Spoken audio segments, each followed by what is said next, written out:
Welcome back to the Unanimous Decision Podcast. I am your host, DPalm. Follow me on Blue Sky, Instagram, everywhere else at DPalm66. Follow the show at UDPod. Follow the entire Intern Network at, you guessed it, the Intern Network. You found us. Don't you dare lose us. Subscribe on iTunes, Spotify, and now YouTube as I drag this podcast into 2015. Welcome back, guys. Thanks for finding us. As always, brought to you by Daniel Palmer Mortgages.com. If you can pay your rent, you can pay a mortgage. It's my job to help you qualify. Make sure you check out my other podcast, Life, Love, and Real Estate. Episode 10 is out. We're talking about legacy.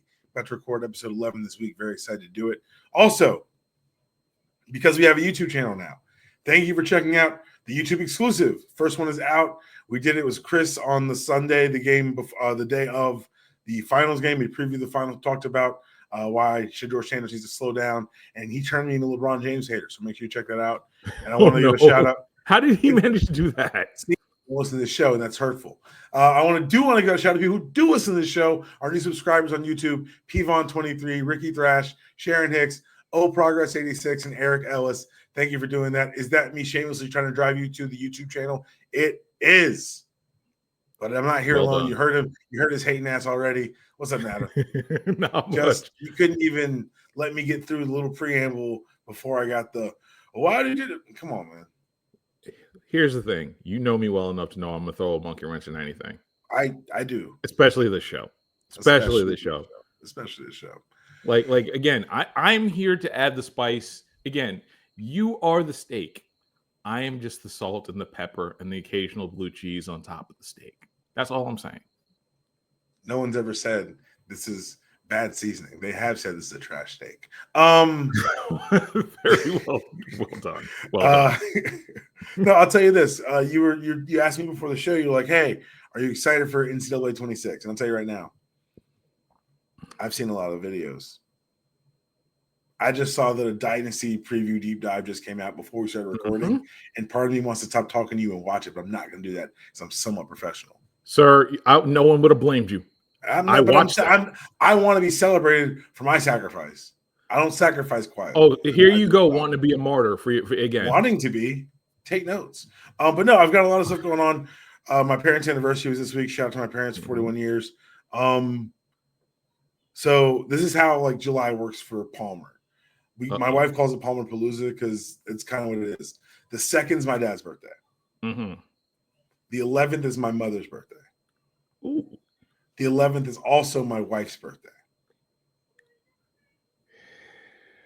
Yeah. And my birthday is the 18th. Well, then that just means you get college football on the 18th. That's what that means. Some of my boys was like, "Are you ready to get the early access?" I'm like, "Sir, you don't understand my life. No. This is not. Nah. No. You can't dedicate again. At minimum, the 11th is babysitting duty for you. At minimum. Do you know why it's babysitting duty for me? Your wife's going out of town, isn't she? She's going to Beyonce. Oh. Okay. Yep. You ain't got no other choice. No other choice. No other choice. And some would say, "Hey, that's the perfect time to get NCAA because you'll be alone all night." You fools. You fools. You fools. Now with a 2-year-old. My life. Oh no, look. Hey, look. When it's dad camp, ain't none of this playing around with like we're gonna push bedtime. It's a firm 7:30. Yeah, but still, not with a 2-year-old. Like you don't get that kind of time. Like it's better to wait a week. No. I intend to do things while she's out, like clean, like pick that. She's never hear this. Like pick up the house a little bit, do some things around the house that we need to get done, so that I can continue to add to her birthday. Yes. However, in a perfect world, if I could find a way to pull that off in my regular life before that, and then I could get the game, then I would play that night. It's a good point. But this is UDPod. Thank you guys for finding us. We talk about sports a little differently than you're used to. Yes. One of the things we do here is we celebrate winners, and Nata, the Thunder are NBA champions. So you mean to tell me that Palm, like the best team over the 82 games? Look. What you're telling me is that the regular season matters, right? I was told by AppleCare that the regular season meant nothing. Exactly. I was told that it was a meaningless, empty calorie season. that watching a team set a record for point differential in an NBA season, which no one's making a big enough point of. And also, I believe it's the largest turnover margin in NBA history for a champion. Yep. Mm-hmm. They did this the way people say, I wish they'd pass the ball more. Bam. I wish they'd play defense. Bam, bam. I wish they shoot the mid-range. I wish they shoot no. I wish SGA would stop, personally. But, like, look, we're here. This is the end result of Sam Presti's tinkering. If Sam Presti calls you and you work in the NBA, hang up the phone. People are not going to listen to this, Palm. Hang up the phone. They're going to do this tomorrow night. Oh, we're talking. No, trust me. I've come to the realization while setting up this podcast that I'm going to talk to you about near the end of here. So I got you. Don't you worry. Yeah. Hang up the phone. He somehow got this young man from the Clippers. Yep. Yeah. And then a bunch of other shit. Yeah. I want everyone to realize, hey, Nata, actually, you're smarter than me. You know more basketball than I do. Who's the last player to go MVP scoring title finals MVP?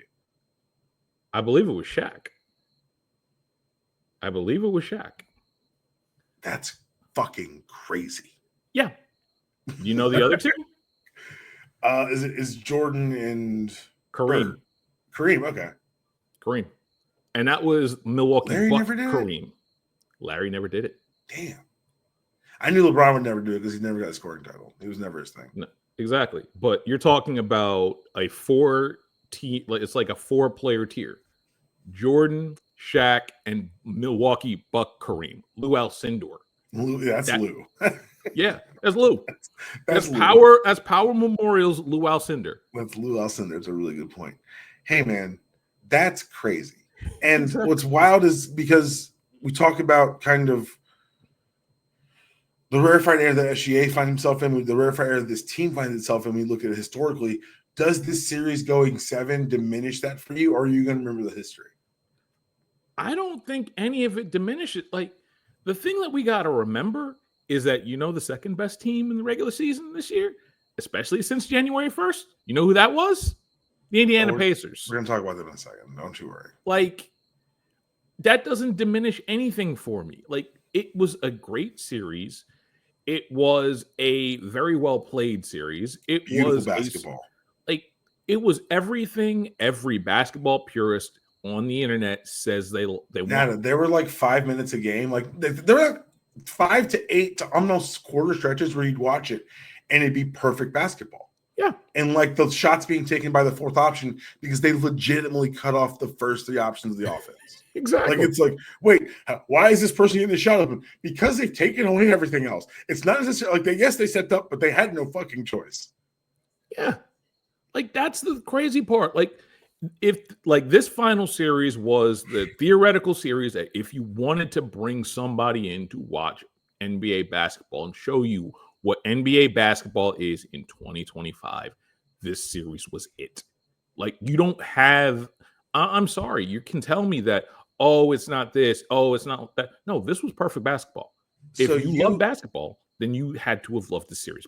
Point blank. You're someone who I respect, not just in the knowledge of like small picture basketball, but larger picture basketball. I'm going to ask you this. I'm going to try to frame it in a way that makes the most sense, but try to follow me. Okay. The second apron machinations of the new CBA were designed to induce parity. Yeah. What if your parity results in a dynasty? Like, what if you parody yourself? Because I don't know if Sam Presti got the notes first or actually read the CBA and no one else did. Yeah, that's the other portion of this. He set up this thing where you can sign his core 3. If they sign Chet in the next 2 weeks, they're locked up for like the next 6 years. Or, and let me throw this one on you. What if you're not satisfied? Yeah. What if you trade? They have a first round draft pick who didn't play a second this season. Yes, they have a first round draft pick that didn't play this season. They have 2 first rounders in the top 25 of this draft. They have 2 first round picks. What if what if you're deciding, hey, Milwaukee, you have Doc Rivers, you have Giannis. Why don't we alleviate one of those problems and give you Chet and those 2 first rounders? And I thought you were going to have them kill Doc Rivers for them. That's okay. This makes a lot more sense. No. This one, no. This one makes a little bit more sense. But you have one again. Why don't we alleviate the Giannis problem and you get to jumpstart your rebuild? But if this is another thing we're talking about later. But if I'm Milwaukee and look around what's left in the East, like why the fuck would I still move Giannis? Because you have Doc Rivers as your coach. Why? I can fix the other thing real quick.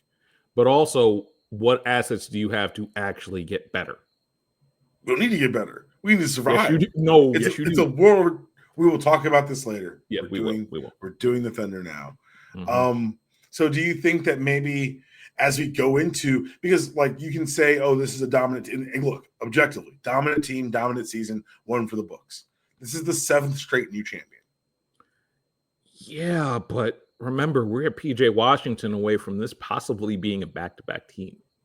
Remember, PJ Washington hit a whole bunch of those improbable corner threes, and then he went back to being PJ Washington after that series. All you need to do is when you do it.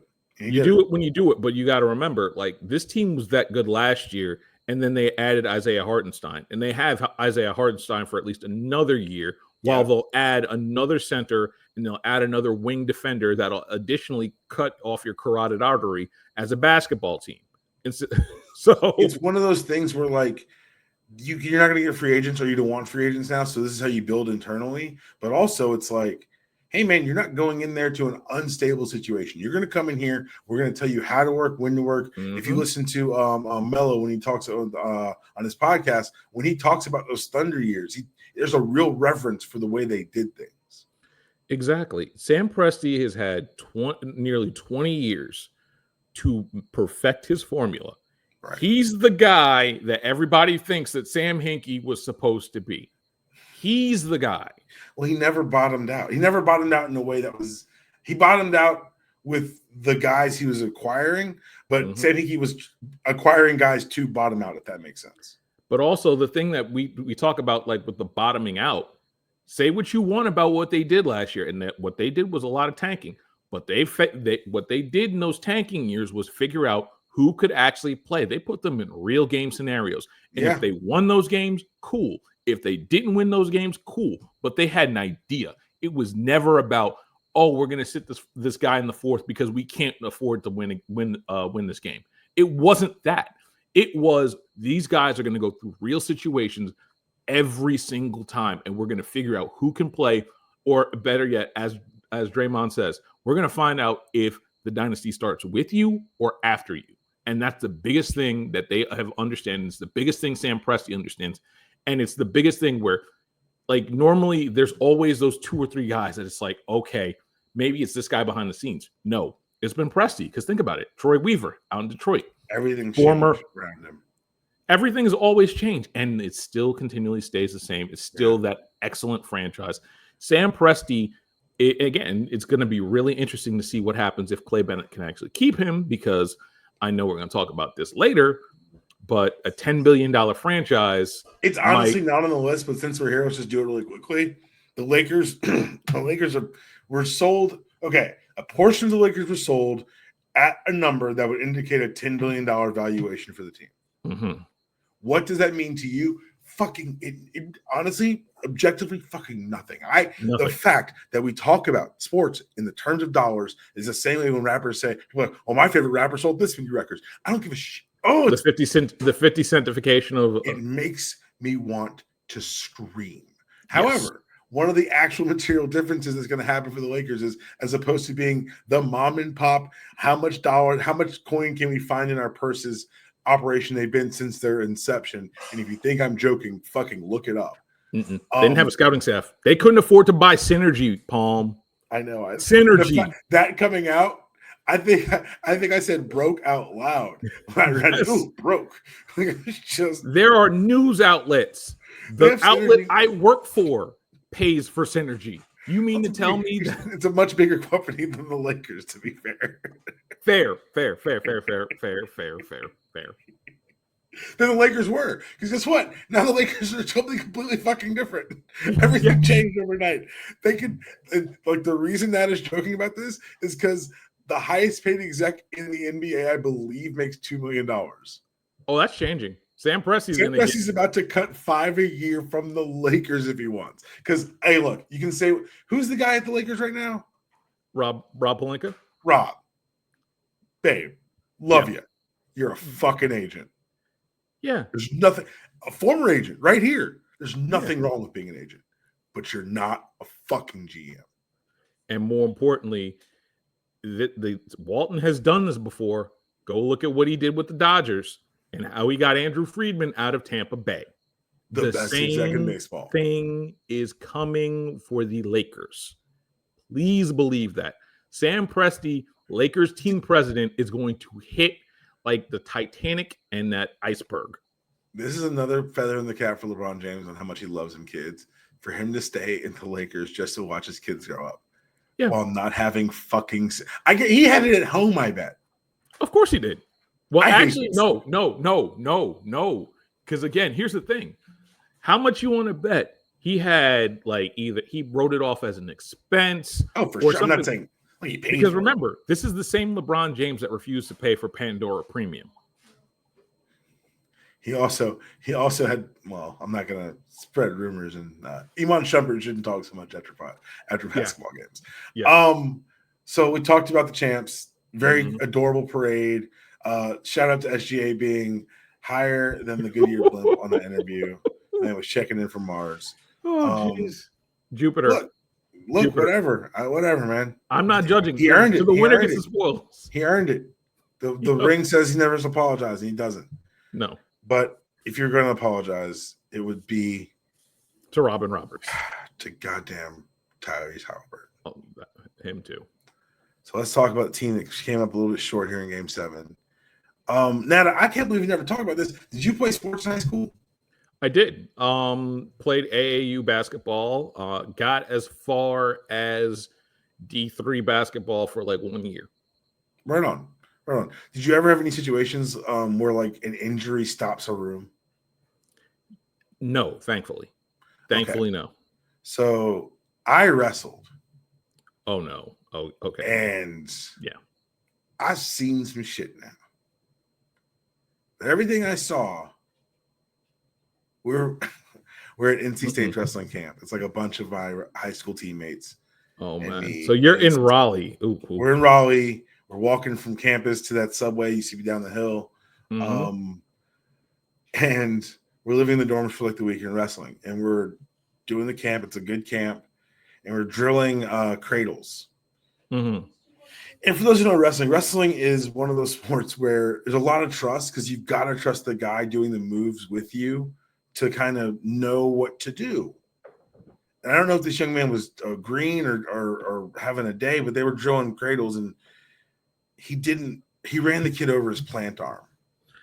Oh no! It was my birthday. I'll never forget. It was my that happening on your birthday is an unforgettable. It was my 16th birthday. Actually, I spent at wrestling camp, which is a whole other thing to unpack. And they had us obviously because it's wrestling camp. You just move the drill 2 mats over. So they got there's always paramedics at wrestling camps because things like this can happen. Yeah. This is a real possibility. And they had to set his arm, but his arm was like this, like a question mark. So they had to set it on the mat. And so he screams, passes out from the pain, and wakes up screaming again while they set the arm. Nothing stopped with practice. It was a risk we knew. The vacuum sensation. Yeah. Sucks all the air out. Of that young man going down that way. And I want to make something very clear here at UDPod. Fuck everyone who decided to keep replaying it. Yeah. Fuck you personally. How dare you? Ugh. First of all, I was on the verge of tears because something happens when an Achilles pops, and you could see it happen on his leg as it occurred, and it didn't get any less traumatic when it was in slow motion. Yeah. It only gets worse. It only gets worse because you see everything. You see everything. And he knows immediately. he knows immediately. And I want to give a huge shout out to the guys who got left, who had to keep playing. Mm-hmm. You watch your brother go down doing something that you're doing. There's no way it's not in the back of your head. But to keep going, to keep fighting, to be up a 1.5 and just they ran out of gas. They ran out of guys. There's only so much you can do. The only thing I keep coming back to, and I know some other folks have thought about it. How much does that game 4 and them blowing that game 4 replay in their minds? Of course, how far? We can do the what if game, but I'm just it's man, that was a hell of a game, a hell of a series. Yes, it's a hell of a team. And I do want to talk about larger implications in the good stuff that we were going to talk about. Yes, all that fun stuff we're going to talk about in a second. Before that, I want to talk to you about popped Achilles. From now on, just free advice. Let's use calf strain the same way we use concussion in the NFL. If you hear about it, it's bad. Yeah. Because, spoiler alert, a lot of those guys you watch on Saturdays and Sundays are experiencing head trauma constantly. So when you hear about it, it's bad. So if you hear the words calf strain and an NBA player you like, let's have some grace when they shut it down for a couple of weeks in the season. Luka this year, which, hey man, yeah. Another black mark on Nico's record. Hey man, another one. And I don't want to keep burying him, but he just makes it burying himself, easy. Man. This is a self-saboteur, if you will. Yes. I looked up some numbers, or someone else did, and I stole them. One of the two. Yeah. From 1990 to 2023, 45 Achilles tears. 1.36 a season, saved you some division. Since last July, we have had 8. And not to sound callous, but a Dame Lillard popping makes sense. Yeah. The Kobe age, miles, NBA age, NBA miles, all make sense. The Durant one kind of. DeJounte Murray. Yeah. Jason Tatum. Yeah. Tyrese Haliburton is a goddamn tragedy. I can go with it. What do you is there anything you point to or ascribe to? Because 8's too many. 8 is there's a sniper in the roof that we can't see shooting invisible bullets. 8's too many. I know you pointed out the Baxter Holmes article, which I agree with. Yeah. Which is that there are too many games that these kids play from 12 there it is to about 19. Like quite literally, my nephew does AAU right now, and I know he played quite literally a doubleheader with like 30 minutes in between. These kids, exactly. That's so bad. Exactly. And they charge $20 for parking. Oh, only? Yeah, only. Yeah, but it was outside of. Did they get you for 2 sessions? Did you for 2 sessions? Yeah, like that's the. But you see what I'm saying? Like, yeah. I don't want to hear about the 82 game schedule because it's been a thing. You want to tell me that you want to kind of restrict the movement. Good luck. We're not. Again, you're not banning the shift here with the NBA. There's no such thing as banning the shift. So you have that. You have to redo this. You have to rethink this because all the guys we've talked about popping Achilles, how many of the European counterparts have we seen have this injury? Luka's the closest. That's it. Everybody else. Have you heard the Luka leaks? Uh-oh. Have you heard them? No, I have not. Oh, buddy. He hasn't been on the court in a month. He's just been doing diet and gym work and body work. Oh, dear. Oh, dear. Hey, man. Maybe I should let that fat motherfucker alone. Oh, dear. Oh no. Oh, buddy. Lucas said, "You again. Clutch is not about to release a whole bunch of rumors. You're not about to Kevin Love me. If I've heard it, that's not good. I'm not Batman, dude. They want it out, dude. Nico, dude. Nico. That's never like. That's the thing, though, man. That's the thing, Palm. Like, I would have you did a little protesting too much on this. You should have, like you said, you should have left him alone. Leave that man. Why you gotta? And guys, the reason we say this is because let's just explain really quickly. The league, the owners, the teams, they're the relationships the reporters actually value. Mm-hmm. So that when someone leaves town, like that young man who just left Boston. Mm-hmm.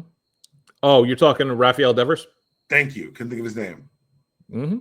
Rafael Devers, you saw those stories come out about how bad he was for the locker room, and it's like, y'all, you jerked him around. He's your highest paid player, and you jerked him around on position, and then you blamed him when things that bad. What the fuck are you talking about? And so all those negative stories about Luka, they came from somewhere, and Luka's smart enough to know where they came from. He knows how that apparatus works. He's got friends and people who still work there who are probably telling him, I can't believe they made me tell this guy this. I'm so sorry, Luka. And the funny thing is, and this is the crazy part, and I know we're diverting into territory that we had no idea. We'll get back. But like, it's funny how Nico takes all the bullets, and we all know Jason Kidd talked to Wendy too. We all know who that rant was from Windhorse after the finals. That wasn't Nico. Oh no, that was Jason Kidd. And I refuse to equate an emotional reaction by from a man who we know and has a history of being emotional. Well, yes, very true. But again, this is the same. Like, we always I guess that's the thing. I understand Nico, and I understand Nico to a point. I wouldn't have done the dumb shit he did. Let me say that. But I do think he was not alone on this. I'm not. No. I'm never saying he's alone. He's the only one who has taken no bullets in public. Fair. Yeah. He's the only one who's hid. Like, at a certain point, what's the saying? The cover-up source in the crime? Yeah. Hey, man, come out here, take some shots, explain yourself, stand up to the whips and chains, because guess what? They're not going away. They're not going to forget you traded Luka, you dumb. I don't know. Well, hold on. No, let's be fair. He has. Patrick Dumont had made him go out there and then talk to those folks, talk to the local folks in Dallas, mind you. And remember, you mean the behind closed doors, quarters meeting? Yep, that one. That's some coward shit. But that was, I guarantee you. Did it work? Of course not. It never was going to work. But guess what? And if I can take it in public, I can take it one good time. Everything else after that's diminishing returns. But all you've done by trying to contain this thing is it's the Streisand effect. Don't talk about it. Well, guess what we're about to do, motherfucker? We're about to talk about it. Well, to be fair, on this one, and I'll leave it at this because I know we got to get elsewhere. Like, I would have gone and called Taylor Rooks, told her, you get unflinch, like, give me one or two softballs, and then you get to ask me whatever you want. The second Jason Kidd has another job lined up. Yeah, that's your interview. That may launch Amazon coverage next year. Oh, no. What do you mean May? And more importantly, what do you mean May? And I guarantee, watch, Amazon will get Jason Kidd and Dirk Nowitzki. Watch. It's true. That'll be a 15-minute feator. I'll watch every second. You got me. You've already sold. They'll have that shit in 4K. Spare your marketing dollars on me, guys. I'm already in. Save the pennies. It's good. I got it. I'm in. I'm so in. Let's go back to sadder things. Achilles getting popped. So I think you're right. I think it's AAU games, but I also think it's paradoxically, it's the Kobe culture. It's the constant training. That's fair. It's the always in the gym, which is also inspired by greedy adults because some of these coaches don't know what the fuck they're talking about, and they're taking these parents' money. And the trainers. and the trainers. The trainer. Look, that's exactly what I'm talking about. Like, I have in my head, if my son's good at anything athletic, oh, buddy, he's going to be like, well, why can't I do AAU? Because I said no. Because you're going to go work this job and you'll be a normal kid until I deem it time for you to specialize in this shit. Like, because it's destroying these kids, man. Like, I'm waiting for, and this is where I wait for, like, and granted, this is going to take a money infusion, but I'm waiting for the club system, the European club system, to come over here. I'm waiting for it. Because we saw them try this with the G reason League. It will never happen is because the club system is predicated on giving athletes rights. And Fair. This country? Fair. Well, giving rights? When that horse, if we're getting it for free, why the hell would we let you make us pay? Fair, but I would also point out that this club system works in countries, let's say, less forgiving in terms of rights than others. I'm talking about inertia, my friend. True. I guess about real ingrained paths of power, money, and influence that exist and have existed for generations. And you're telling me that a good idea is going to move them? Well, I think it becomes, you can only replace so much, and more importantly, one thing that we know is that certain folks love gentrifying the block.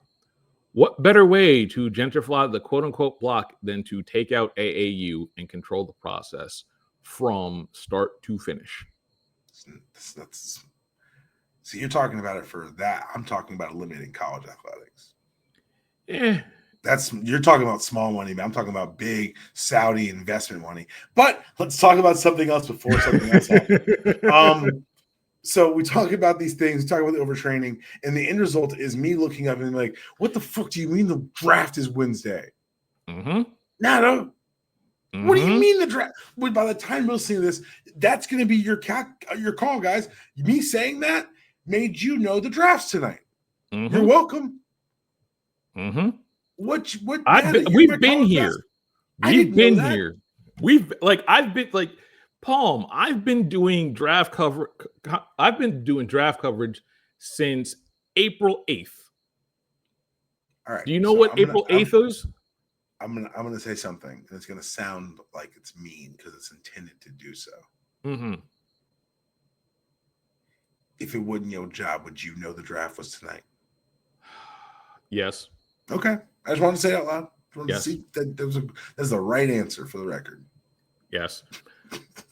Because you know the answer is yes for me anyway. I know. You know the answer is yes. Like, you're trying to ask me a question. I'm just having fun. Like, you're trying to do stump to swab. Like, I don't know. No, what? No. I'm a Charlotte Hornets fan. Of course I know the draft's tonight. So you're college basketball, that's your job. Tell me what to expect from this draft, man, because I don't know a goddamn thing. I know that one boy with the ex-con as an agent keeps blowing up his draft. He's about to sit to Sanders himself. Omar Cooper, dog. Like, the funny thing is you don't know anything about him, and most of his shenanigans he pulled in your backyard, quite literally. Like, that's the thing. So you got Ace Bailey in here, who was one of 2 top 5 picks for a Rutgers team that, mind you, did not make the NCAA tournament. That screams of Ben Simmons to me. But go on. Well, it's 2 of them. And the thing is, like, one of them is Ron Harper's kid, and we know, again, the whole second generation thing. Shout out to Jay Caspian Kang, who wrote a very interesting piece that I largely disagree with, but that's a whole other podcast. This. Yeah, it's an interesting piece, but I don't mind his stuff. I like his stuff. I'll have to see what. Just give me a 30,000 foot view on the slant he takes. He takes it that there are too many legacy kids that are making basketball one note. Yeah. I don't disagree with him. Like, okay, so really quickly, one of the things I've been really interested by is the way Gilbert Arenas is letting his kid get trained in basketball. He's not doing AAU. He's not doing any of the academies. He's playing normal ass high school basketball and being the fucking man. They asked him about it, and he said, "Look, when he gets to college, they'll show him how to play the right way. I need him to be comfortable in times when the pressure's on and it's on his back. The funny thing is, Gilbert Arenas, the parent, and Gilbert Arenas, the analyst, are two different things. That's okay. Thank you very much. Because as a parent, I was like, that's kind of brilliant. Like, that's kind of. Yeah. And then like Gilbert Arenas, like there is no bigger dichotomy than Gilbert Arenas, the responsible human being, and 100%. Gilbert Arenas, the analyst. I want to make something very clear. I'm not calling Gilbert Arenas a genius. I want to make that abundantly clear. Fair. I am saying I think he's a good dad. Like, again, we're saying he makes salient points as a parent. As a basketball analyst, it's batshit crazy. Insane. But that's the game. He's in the game where he plays the game better than anybody else. I need you to look at me, so I'm going to say these things to make you look at me. I get it. I hate it. I get it. But the draft is Wednesday. I don't know a goddamn thing. Give me crash course me, man. Give me what should I look for? What are my Hawks going to do? The Hawks who just landed Porzingis. We'll talk about that in a second. The Hawks are actually, I think they have a really good chance to get someone really, really good. I would look at a guy like Noah Asong, who's going to be the 6'10 forward that fits in with what they do. If Jalen Johnson doesn't ever get right, you could see him as a effective Jalen Johnson replacement, but a better three ball. I do think that they're just collecting those guys. Yeah, but I do like what they're doing. I do like Omar Salah. I do like I think what they've done is they're trying to get Wrestler and all those dudes that were trying to control everything out of the paint. They're actually doing this from a holistic standpoint. They're getting the owner's kid out of decision making. Yes, exactly. I do think that we're headed to a point where there's going to be competence. We talk about the Eastern Conference being essentially wide open because if the Knicks are the best team in the East, then there really is no best team. They don't have a coach. Exactly. We're talking about a wide ass open Eastern Conference. God, what a stupid team. Thank you for this. Thank you for the 2 aprons. That's all I'm saying for the NBA. It's always going to be interesting because we're going to have a bunch of years where there's going to be a whole lot of NFC West 7 and 9 shit going on. Meanwhile, Oklahoma City is just dominating everybody. Who's the number 1 draft pick? Easily Cooper Flag. Cooper Flag. Okay. So here's the thing about Flag. Everyone's going to say he's a media creation. Everyone's going to say he's a Duke kid. Quite literally, Cooper Flag is legit. And if you're telling me he's a creation, I watched him play 2 games, Nata. Yeah, I'm a believer. I was like, oh no, that's a cold white boy. I was like, oh no, he's one of those once in a generational dudes. I'm not willing to go that far yet because I don't. No. But I mean by white boys, once in a generation white boy basketball players. He's what Chet wanted to be. Man, look, if Chet had Cooper Flag's skill, he could go and go hang out with Morgan Wallen and everything else like that and be okay. Unlike other rappers. Can I say that the Chet, Cooper, Wemby triumvirate of hate is going to be awesome? Absolutely. Man. Midwest America is going to be in shambles, I tell you. Shambles. Because they're not going to know who giraffes hit each other. Yes. Goodness gracious. Dude, think about what we're headed, where we're headed for. You're talking about Victor Wem. Let me put it this way: Cooper Flag, barring injury, should be a Hall of Famer. Anything less, that is a wild thing to say the day of the draft. He's that good, Palm. He's that good. I hate he made ending up on I hate ending up on a supercut of people doubting him, but that's just a wild thing to say out loud. He made John Shire, who still has a lot to learn as a coach, look like an elite coach for damn near everything until John Shire shit the bed against Houston. All right. He's Cooper that Flag, that dude. Apparently, yes. We'll see it. Let's talk about the thing you just brought up, the East. First things first. My long-term bet on the Magic for the last 4 years is finally paying off. Dog. I've been such a believer. I've been such a believer in what they were doing in Orlando. They're bringing back the pinstripes next season, and they're bringing back hope. Goddamn right, Magic.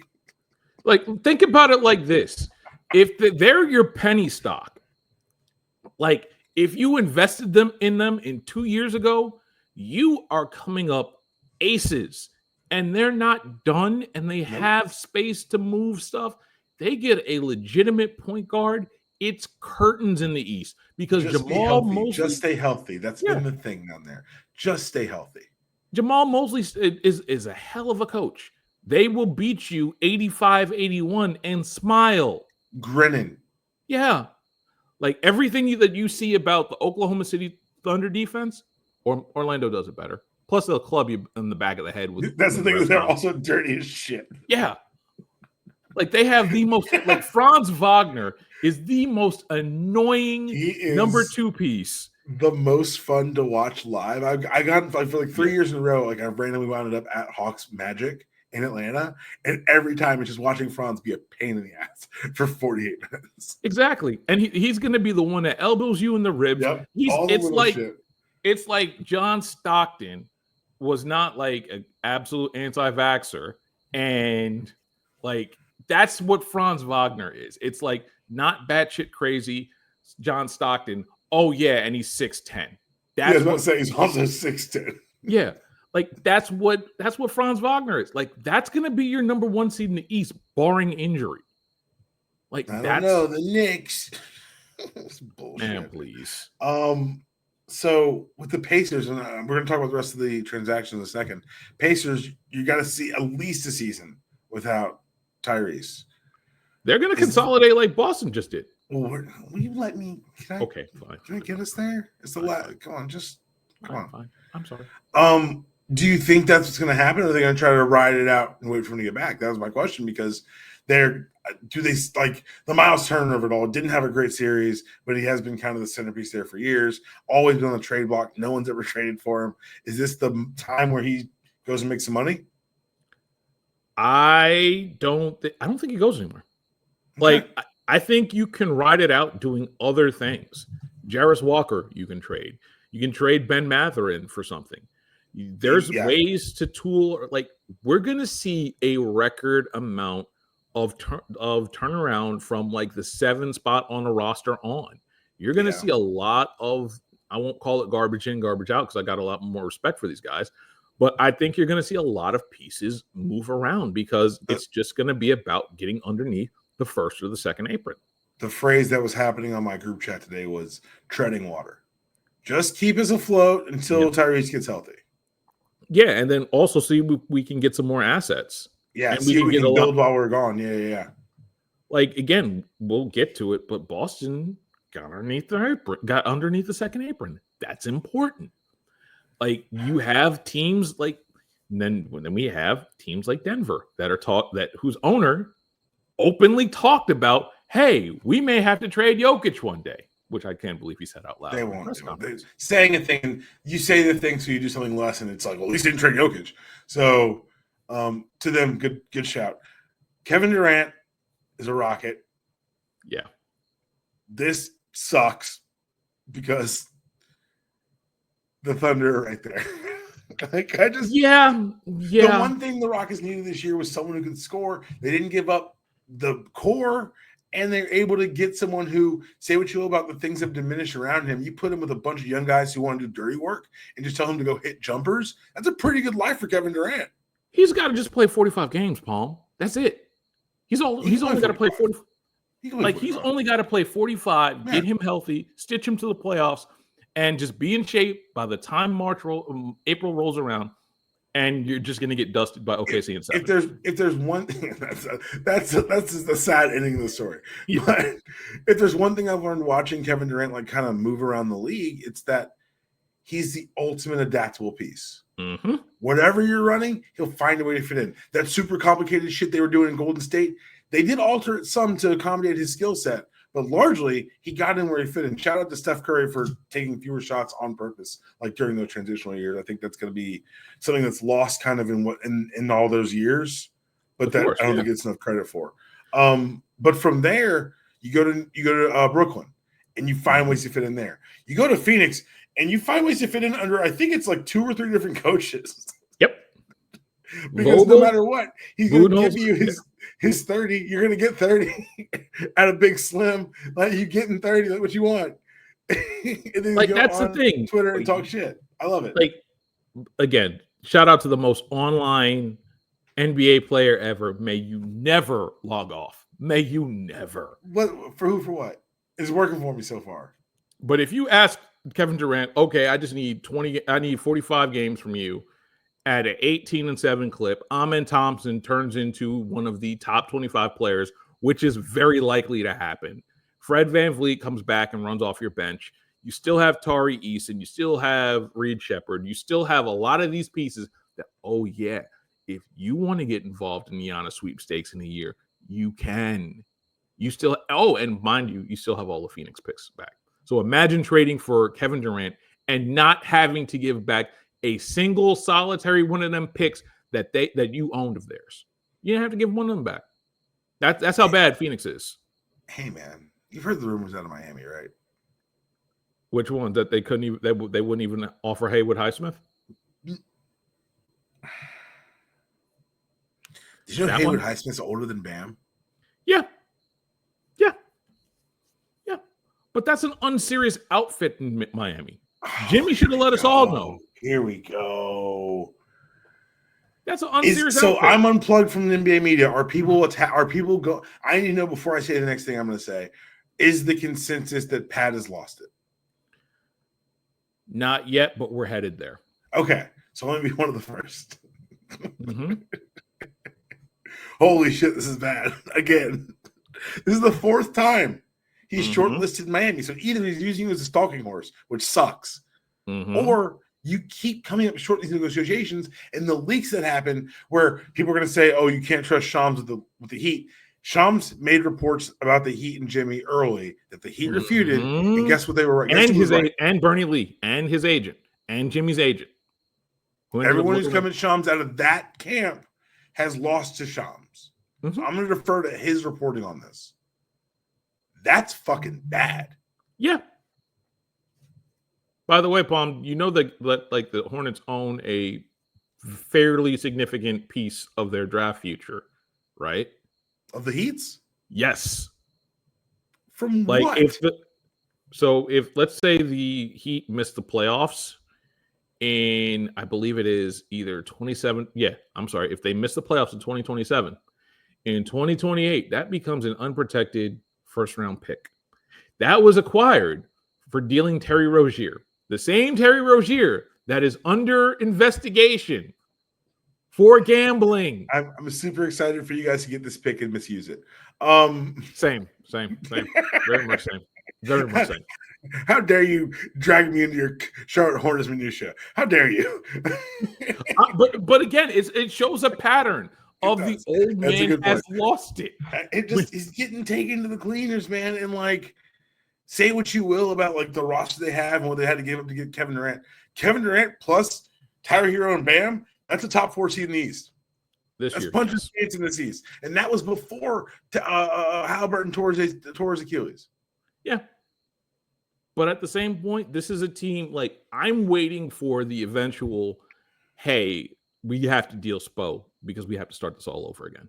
I'm waiting for that. Kick him upstairs. You kick him upstairs. You can't deal Spo. What if Spo wants out? He knows nothing else. No, he'll never leave. He'll threaten to leave. You hope you hope he doesn't leave. You hope. No. I'm telling you, hope.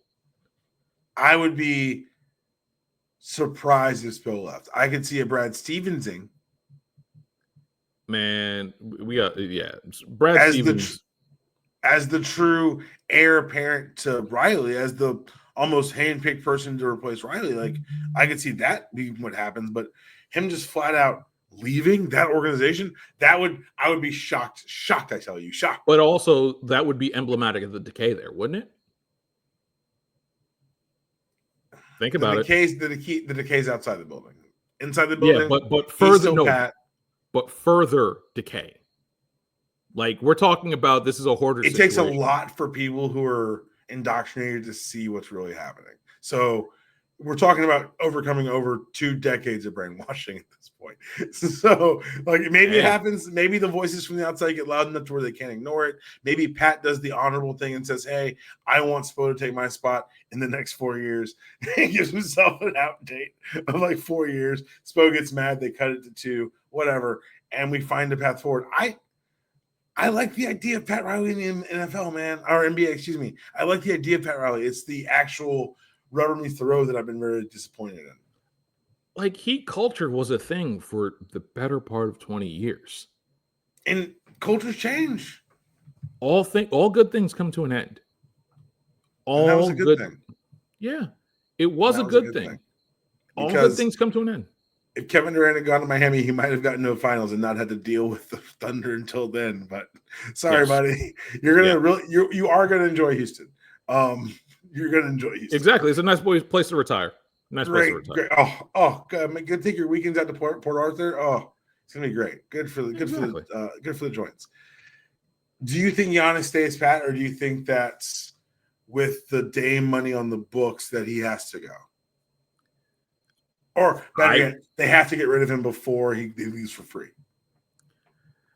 I personally think he's got till February. I think Milwaukee's got till February. I think landing spot. Brooklyn. Oh, he'd be furious. No, he'd love it there. He'd love it. Everybody, like, the worst kept secret in the league right now is that Giannis wants either New York, Houston, or LA. That's the seat. You just said my one. Yep. H-Town. Houston makes way too much sense.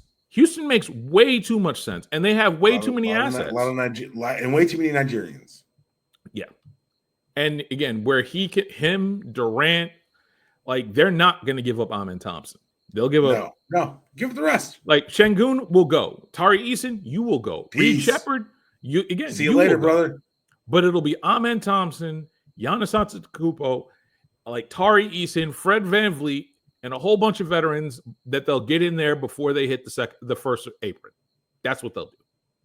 It's so blatantly obvious, but I think it'll end up being Brooklyn. I do think it'll end up being Brooklyn. They do have 5 first-round picks this year. They'll manage to spin a bunch of those forward to where it becomes blatantly obvious by, I don't know, Christmas, that this is not going to work. Giannis is going to, like, Doc gets fired by New Year's Day. I honestly had to Google if Doc was still employed this morning. Dog. It's so like why is he still employed? Giannis wants him there. Why are we trusting Giannis's decision making? I don't understand. After the Dame Lillard thing, I'd have been like, yo, we run this, not you. And if you want to leave, go ahead. Good luck. I wouldn't have said it like that, but because I'm still Milwaukee and I want someone to ever come here again. However, you're not wrong. Like, that should be the tact. Like, hey, man, the Dame thing was a bad. We undercut the Heat. We beat up an old man for this. Exactly. You beat up an old man to lose to them as an 8 seed. I love it. Like, so that's stupid. Where we're at, dog. A bunch of this is like, it's a dying corpse, and the only problem is it's rotting, like, it's flesh wounds and rotting from the legs up, and the brain has not registered the pain yet. It's over.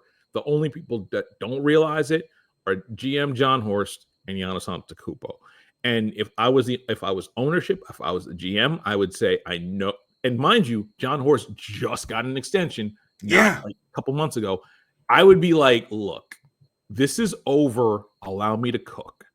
Let me do this now, because unlike Nico Harrison, as long as I keep this quiet and I keep this between 2 or 3 teams, I can get what I want to where we jumpstart this. And there's going to be enough where you clear the books and enough players, and with these aprons, and this is what matters, I'm going to be able to get talent in there, because this is always going to be cyclical. We take a year of pain, maybe 2. Maybe we make Doc take the hit if he doesn't want to go work for ABC or Amazon or NBC. He's already got the contract. They're just waiting to put dates on it. So at this point, like, I would move him. I don't think there's a point. All you're doing is extending this pain for another year, and you're extending the rebuild out to where you're not going to be relevant before 2030. The longer you do it, the more years you can add to it. Well, before we get out of here, let's talk about Breakup City in Boston. At the recording, timeless recording, everybody must go. Drew Holiday's angrily being shipped to Portland. After saying I didn't want to go there the first time? I don't think Kristaps Porzingis can pass a physical. Was allegedly headed to Atlanta. Crazy shit, man. Yeah. Like the Boston thing was, again, this is you're gonna get good players if you keep your powder dry and keep your assets. That's the lesson. You can only, we're gonna head to a point, and this is what the CBA's true purpose was. We're not gonna throttle superstar salaries. No, we're not gonna do that. Again, if you are a franchise player, you're always gonna get that $40 million max. However, if you're the number 2, well, you're probably going to top out maybe 21, maybe. But you're going to see a whole lot of 10 million, 11 million. Like, a lot of these role players are not going to make more than 15 million going forward because it doesn't make sense. You're going to see a lot of people. You're going to see what I think we're going to end up seeing is what we saw not the previous CBA, but 2 CBAs ago. Yeah. Where you're going to see a lot of guys sacrificing money to go play with their boys because they want to win. And this is what they tried to stop, and you're just going to accelerate it. Yep. You put gas on the fire because, hey, we're not going to get paid anyway. Might as well not get paid together. Yeah, exactly. We're gonna go find a spot. We're gonna use the Olympics to collude because, again, y'all can't say no to that advertising budget, free advertising with the Olympics. The NBA is never going to say no to that. So you're going to. Exactly. So these guys are going to use these Olympic things to come up with these schemes to work to play together, use their agency, and play for less than the max. And we're going to start seeing super teams again. That's why I'm not worried about. That's why when you see the online thing about, oh, I hate what this new CBA. Just wait. Just give it time. Life finds a way. Word to Ian Malcolm. And this is a brand and a association built on dynasties and championships and beating people's asses with excellence and not, spreading the wealth. This isn't the NFL. It's just not going to be and trying to be and only going to kill your league because, like you said, life finds a way. Nata, thank you for joining us. Tell us where they can find your upcoming tonight draft coverage and how we can see the reflections on college basketball. So we're doing a live round 1 reaction on the CBS College Basketball channel. Myself, Gary Parrish, and Matt Norlander, I'll be behind the scenes. We're going to do live, we'll probably be about 20 or 30 minutes after the first round. We are not doing any round 2 coverage because we're not masochists. We'll probably do, again, I do some work on the channel as far as the NBA Draft Notebook. We'll probably do a recap of that with myself producing it, but we have Adam Finkelstein and Kyle Boone, some of the most tireless workers, and where I get a bunch of my draft information from. They're very, very trustworthy people with very few agendas. And as long as you keep it locked there, you'll be able to support me very, very well. Man, I appreciate you taking the time. That was your show there. We're going to be hit back with Felder Friday this week. We're going to be back with telling you, of course, to make sure you subscribe to this. iTunes, Spotify, YouTube, wherever you get it. And make sure you send it to someone who you think would enjoy it. Thank you guys for turning out for the YouTube exclusives. We're going to do more and more of those as you get into football season. We're just kind of trying out different things on the channel and things we're going to be trying on the podcast. That is the show. There is no outro. We'll see you guys later this week.